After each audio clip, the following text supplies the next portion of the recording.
Man,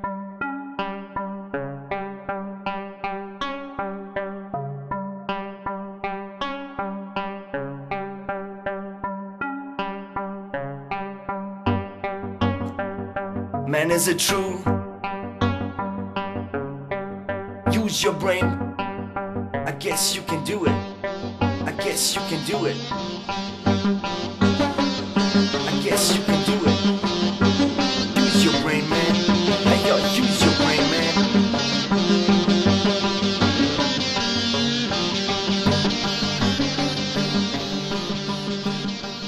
How's it going, YouTube? This week, there's not really anything major going on in the news. Everyone knows that the far left has been basically brainwashed, and all the news media pretty much lies about everything. Especially CNN. So nothing new there. The whole thing with the Portland deal, you know, where they tried claiming far right was causing all kinds of problems, when all the video that's been shown shows that it was the far left and the terrorist group known as Antifa, who are the real fascists, who claim that they're fighting fascism when they're the ones who are the fascists. So, anyways, like I said, nothing, same old crap. There's several things we need to talk about this week. So I won't be doing a reaction video this week. There's just too much to cover. So the first thing we're going to talk about is Disney's Lion King. It did quite well at the box office, which is literally all that matters to Disney. They just want to make money. They don't care if it's a good story or anything like that. However, this new Lion King, it's literally just a CGI cartoon, like Toy Story. That's literally all it was. It was the same cartoon, just CGI'd. So naturally it was good, you know, because it was basically the same freaking story. Just graphic wise done a little differently. I didn't see anything wrong with it. I don't know why so many complain about it when it was basically, like I said, it was basically the same story. I thought it was all okay. It wasn't bad. You know, I just watched it here recently, last week or whatever. It wasn't bad for what it was. If you like the Lion King and you were kind of worried about whether or not the new one was going to go off tilt and completely do something different, not at all. It was basically, like I said, the same freaking story. Literally. Alright, moving on. This was the last season this year for the show called Elementary, which stars Jason Miller and Lucy Liu. Both are amazing actors. The show, when it first started, I was a little skeptical about it, the way they were doing the Holmes character. But I got it, and you know, it kept me just, the first season kept me just enough to keep me intrigued. Changing the gender of Watson, the story lined up really well, that didn't really bother me at all. I love Lucy Liu. She's an amazing actress. So that really didn't bother me at all with the way the story was going. I'm not a big fan of gender swapping on iconic characters unless it really fits with the story. And this one fit with the story, so it didn't bother me as much. The same thing with I get the whole. It was an intriguing story of also why they changed Moriarty into a female instead of a male. It added a little more interesting twist to it, so I got that too. That really didn't bother me too much either.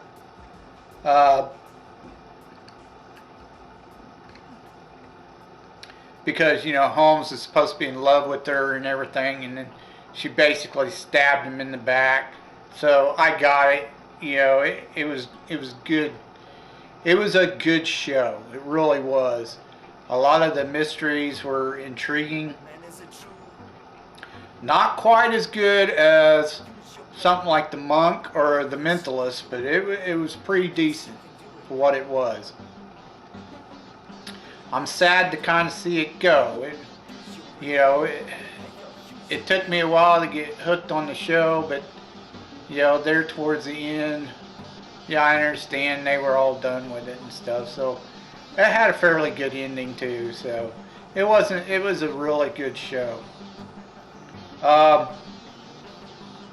Plus, the way they left it off, they may actually come out with like a couple of TV movies or something if they wanted to. Just depends.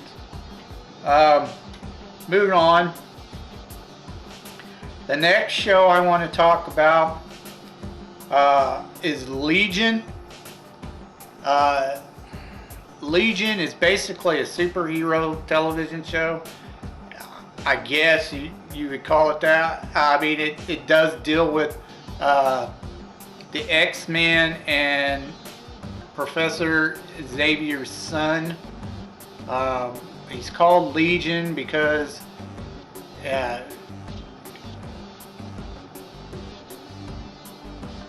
he has a lot of personalities. I mean, tons of them. And each one has various powers. Most of what he deals with is like, mind powers like his father. The show's a little twisted. It ended this was the third season this year, and it finally ended. I'm actually kind of sad about it too, because I thought it was a cool show. Although you literally have to watch at least 5 episodes before you even can figure out what the heck is going on. It almost put me off the very first season because I just thought it was really, really strange and weird. It literally made no sense to me until after about the 5th or 6th episode, and then everything started coming together. And you're going, oh, so that's why he did this, or that's why that happened in this episode. You start putting the pieces together, and you start figuring it out by that time. It made sense. Everything started to make sense. I honestly think if they would have stayed away from the artsy crap, making it too artsy instead of just doing some straight storytelling, I think it would have gone over even better with fans. But a lot of fans just can't get into that artsy crap. It's awful when films or television does that. You can't do artsy crap, unless you're doing like a short film or something. Otherwise, stay away from that. But other than that, the show is actually really good. In the second season, I think they screwed up because they went and made his girlfriend, Sydney, she turned out to be a real bitch, and she literally betrayed him and stabbed him in the back because the Shadow King went and manipulated her and screwed up with her mind. She realizes that towards the end of season 3, that it was his fault. That Shadow King screwed with her head and made David seem like he's a bad guy and blah blah blah. But yeah, she turned into a real bitch. She's ready to kill him over stupid shit. But anyways, they ended it decently, I think. It was an okay ending. It just felt, I don't know, it felt off to me. The ending did. It was a nice ending, but at the same time it was off. It just didn't feel right. Everything being erased, it kind of made no sense. I got it, why they did it, but at the same time it wasn't right. So I'm sad to see it go, but they did okay with what they did. It's a great show. You should check it out. Now, the last television show I want to talk about is on Netflix, and it's called MindHunter. Ooh, let me tell you right now, this show is fucking badass. I love this fucking show. The first season was awesome. MindHunter is basically a show about how the FBI began starting creating careers called profilers, where they profile, based on the evidence and everything on a murder case, on what the killer might be like. And the way they did that is back in the 70s, which is what where this show is based upon. The time is in the 70s. The Bureau had a few psychological experts go in, and a couple of other agents go in and interview serial killers. And they didn't call them serial killers at first. They just called them multiple killers, multiple murderers. Eventually they coined the phrase serial killer. It's basically based on a true story on how the FBI started profiling serial killers.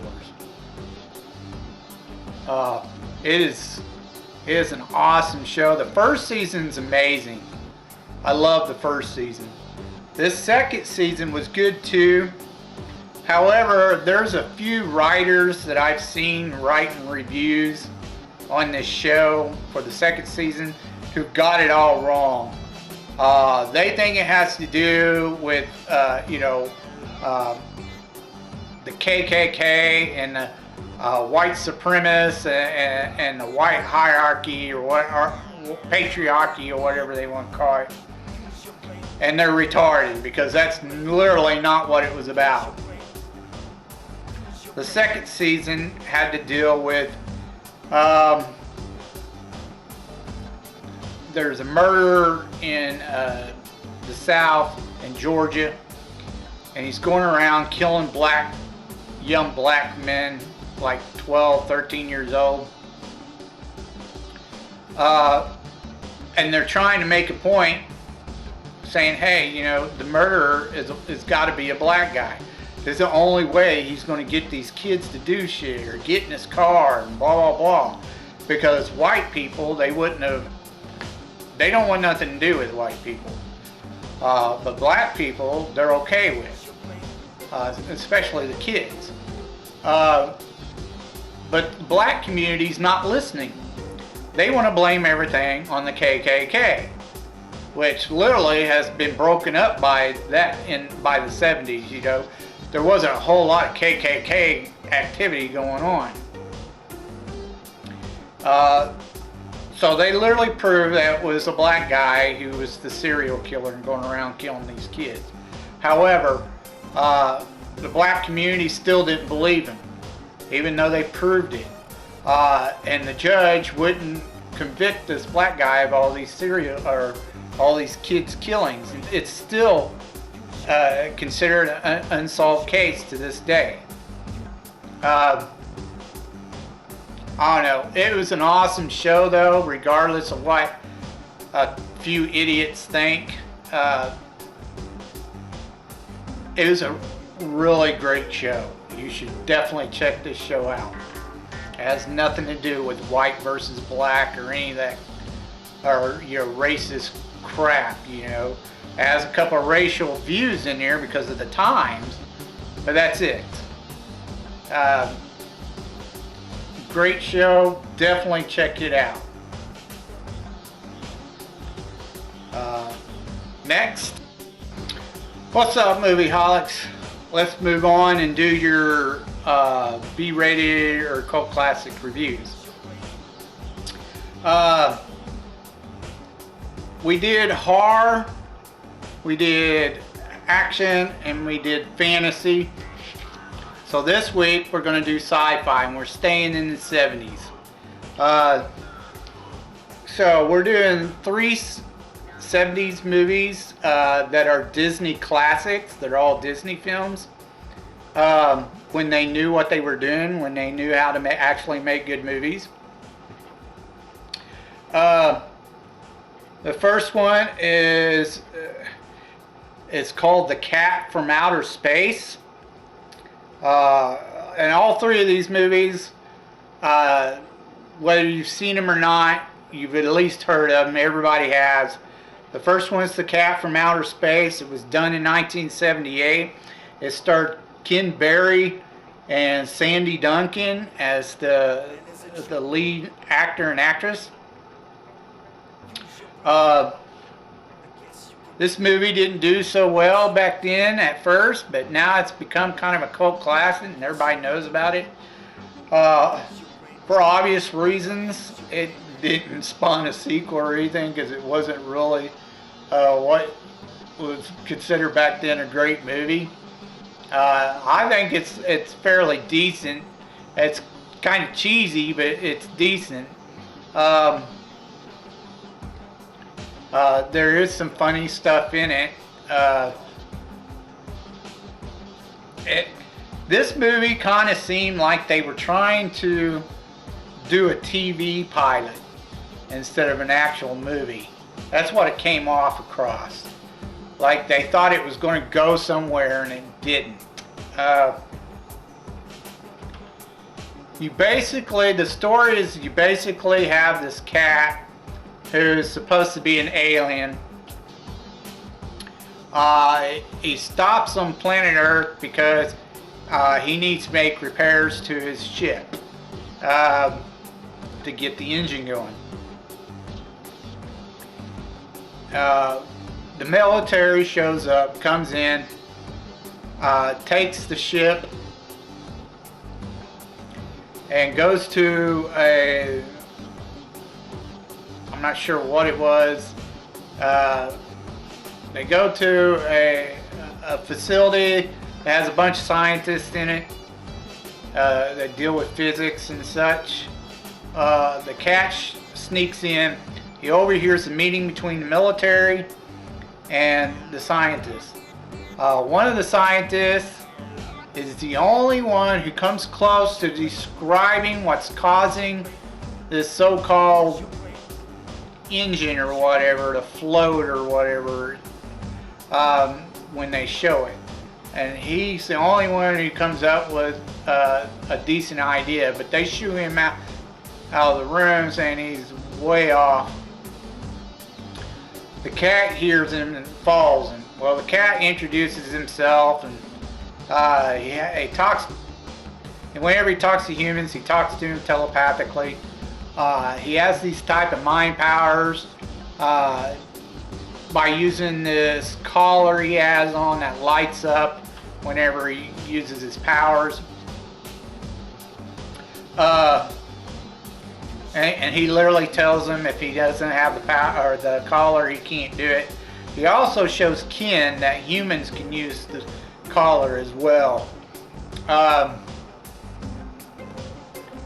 there's this other guy who works for this rich guy, this business guy, and he tells him, he sneaks in, spies on him, and he videotapes the cat using the collar. So the rich guy now, he wants the collar for himself. The cat only has so much time to get back in space, get to his home planet or mothership. He calls it the mothership. To get to the mothership, which is heading back home. When they try to go to the ship, they realize what they need. They need a big bar of gold, which is going to cost them $120,000. So they figure out a way to do some pull hustling to get to $120,000.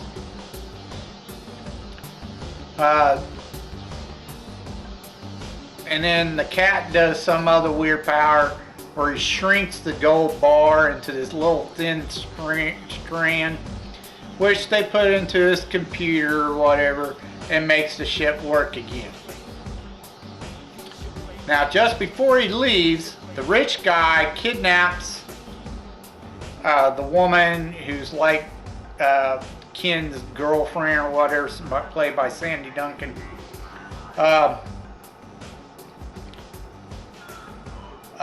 So the cat doesn't go in the spaceship. He goes with them to help rescue the girl. So he's stuck on Earth for however long. I think they said like 100 years or something. Anyways, they go save the girl, and they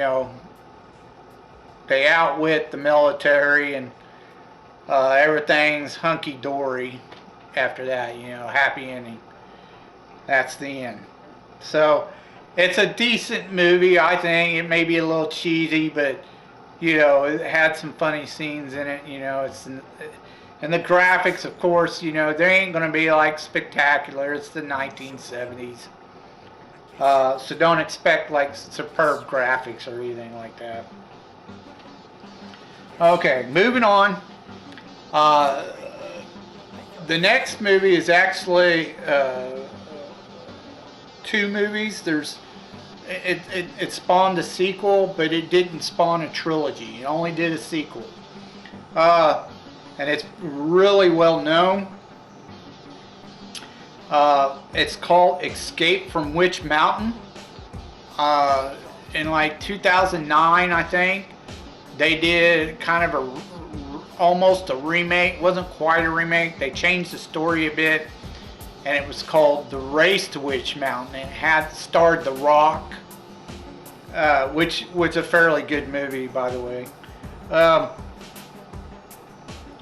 But this is where that came from. The original was called Escape from Witch Mountain, and it starred Kim Richards. You might know her from Real Housewives or whatever. And Ike Eisman, I think. It was done in 1975, and it grossed about 20 million domestically, so it didn't do too bad. Again, another Disney cult classic.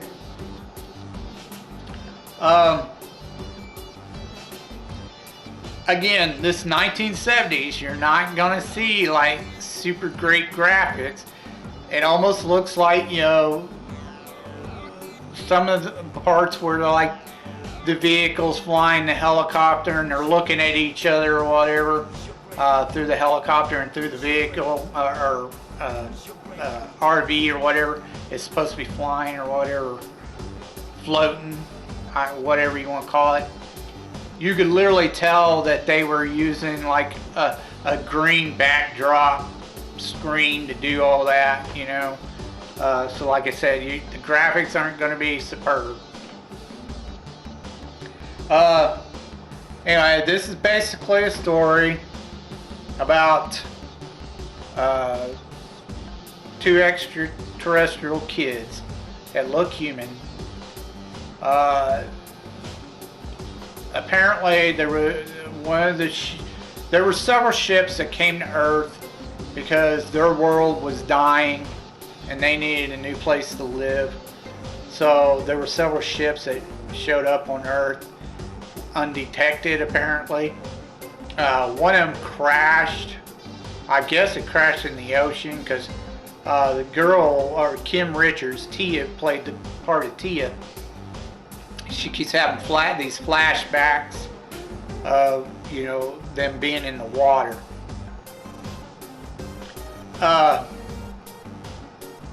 So apparently their ship crashed, and I guess some fishermen or whatever found them and helped them to save them and picked them up and took them to land. Well, they got into the system and they became orphans or whatever. They put them up for adoption.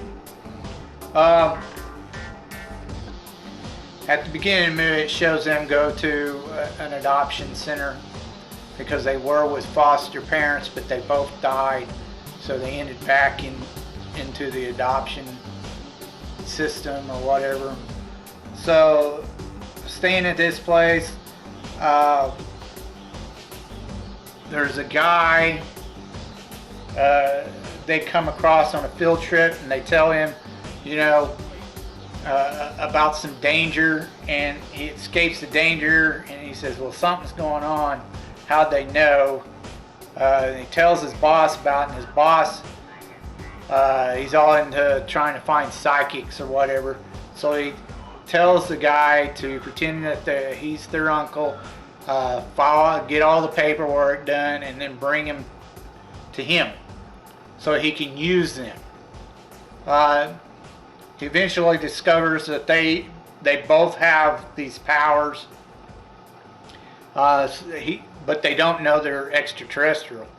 So he wants to keep them using. The kids figure it out. They run away. They run into this guy who, I don't know, he wants to be a loner. But instead he starts helping the kids. He helps them escape in his Winnebago. And of course, throughout most of the movie, the rich guy's chasing down the kids, trying to get them. At the end, they meet a guy they call Uncle Benet, and he gets a hold of the kids and tells the guy who owns the Winnebago that there's more kids out there that's lost because of that ship that went down. So he decides he's going to go find some of the other kids and bring them there to him, which they call Witch Mountain is where they're at. They take off in a spaceship. The rich guy leaves because he thinks they went to outer space. But they didn't. They went into the valley behind the mountain. And that's pretty much the end of the movie. It's a pretty decent movie. It was good.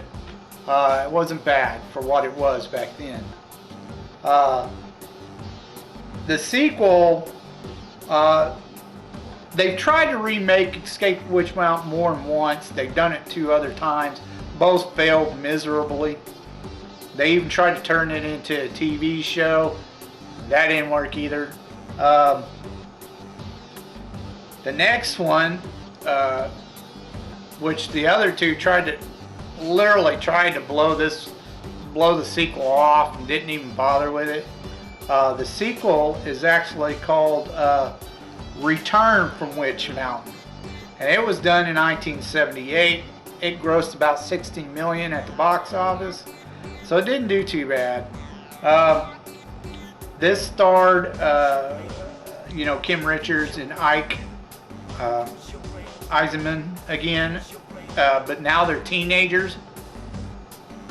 It also had Betty Davis and Christopher Lee in it, some old time actors. But anyways, you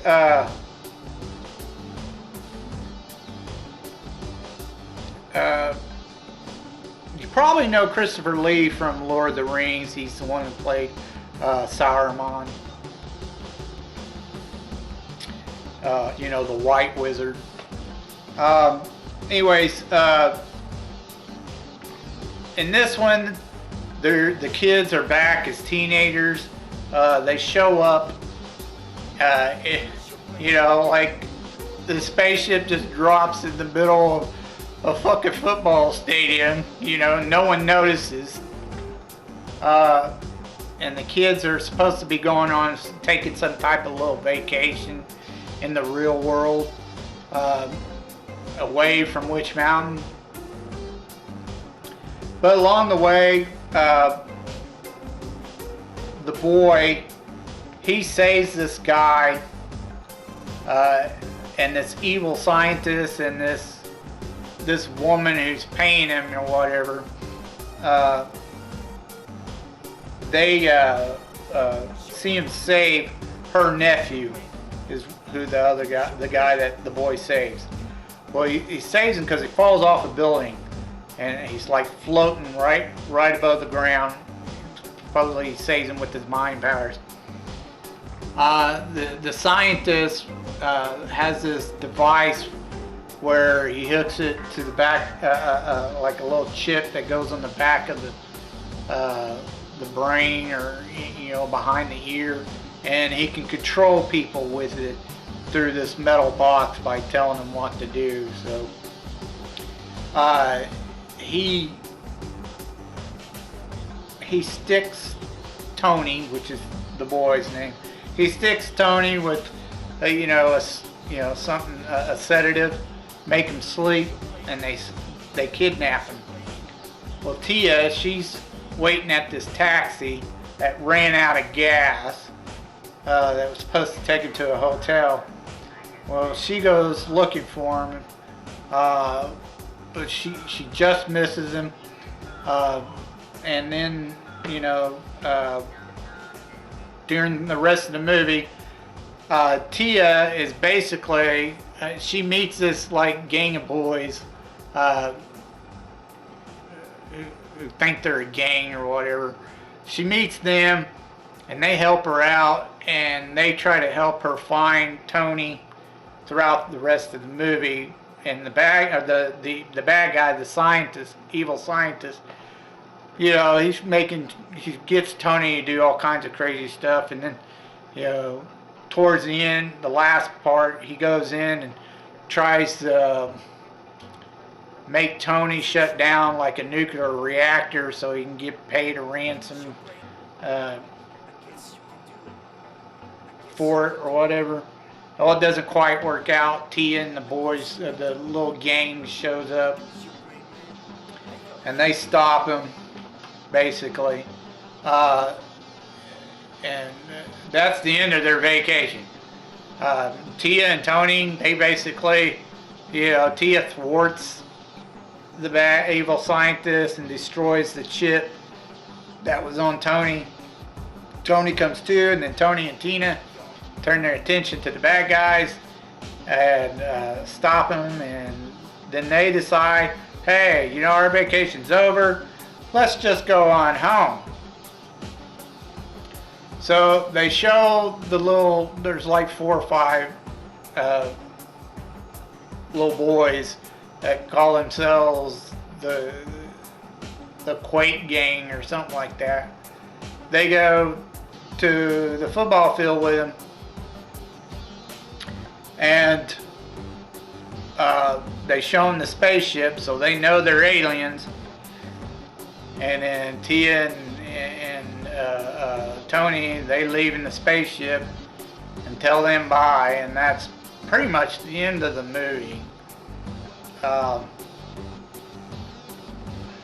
It was okay. It wasn't nearly as good as the first movie. It was alright for what it was, but it really wasn't all that great, I didn't think. Again, like I said, the graphics ain't going to be all that great. Otherwise, All three movies weren't too bad. They were okay for what they were. They just wasn't all that great. Escape from Witch Mountain was the best, naturally, but if you like some early classic Disney classics, go ahead and check them out. They're not bad for kids movies, I think, or family movies is what they were. So they weren't too bad. If you have any suggestions of a cult classic or a B-rated movie I might not know about, leave the suggestion in the comments below, and let me know what you think of this video. Thanks for watching, and I told you you'd be told the truth, and you've just been told.